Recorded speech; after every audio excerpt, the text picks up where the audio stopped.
I'm Tom with the Vending Business Show, and today we've got some interesting clips from a webinar that we recorded some time ago. And on it, there was Larry Towner, who you've seen here before, Joe Nichols, who is the owner of A&M Equipment Sales, and Dan Jordan, who is like a salesman's salesman. He coaches salesmen basically.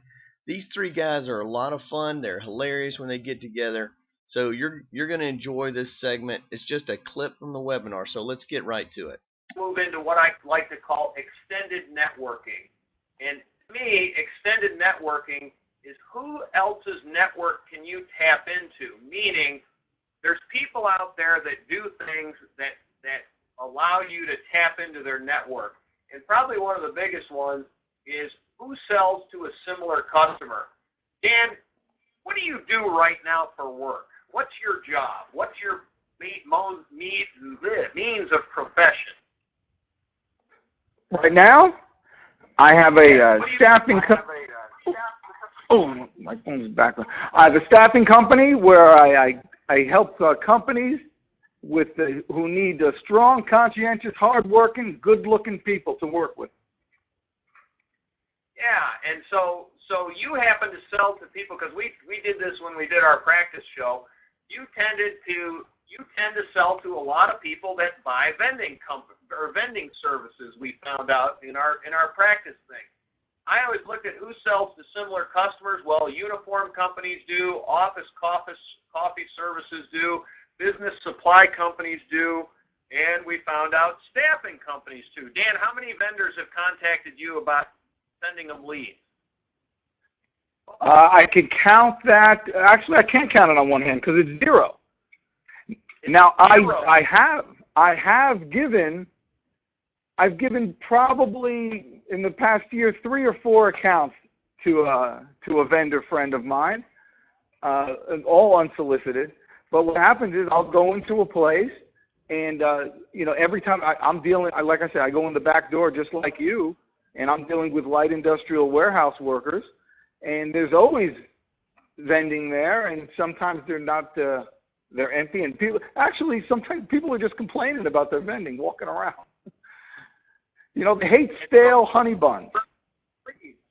Right? You're a source of good leads. I sure am. And every staffing person is. And it's amazing. Yeah, it's amazing what people will do for a free honey bun. Well, the good thing about a staffing company is when they're contacting you for more employees, that means they're ramping up, which means you can make more money in that account because there's going to be more employees. And maybe the current vendor doesn't know that, and he's hitting it once a week when he should be hitting the thing twice a week. So they might be all running out all the time. So a staffing company would be a good way of going. I'll tell you right now how to get all the business from the staffing companies around your neighborhood. All you have to do is when you go to your accounts, contact a staffing company and say, I have a lead for you. And it's a good lead. Now, it doesn't mean that they're going to get it, but it's someone that you know that they use staffing, and it's probably good for them. And just the act of you giving them a lead makes them compelled to return the favor. Well, and so there you go. That's fantastic advice for what we're talking about. So that's one of the ways of who's, I always had several people out there who more or less worked indirectly for me, and in turn I did send them leads as well. Just like Dan's saying, I turned around and sent them leads when I felt there was a need. I had several people in cleaning companies that were sending me leads.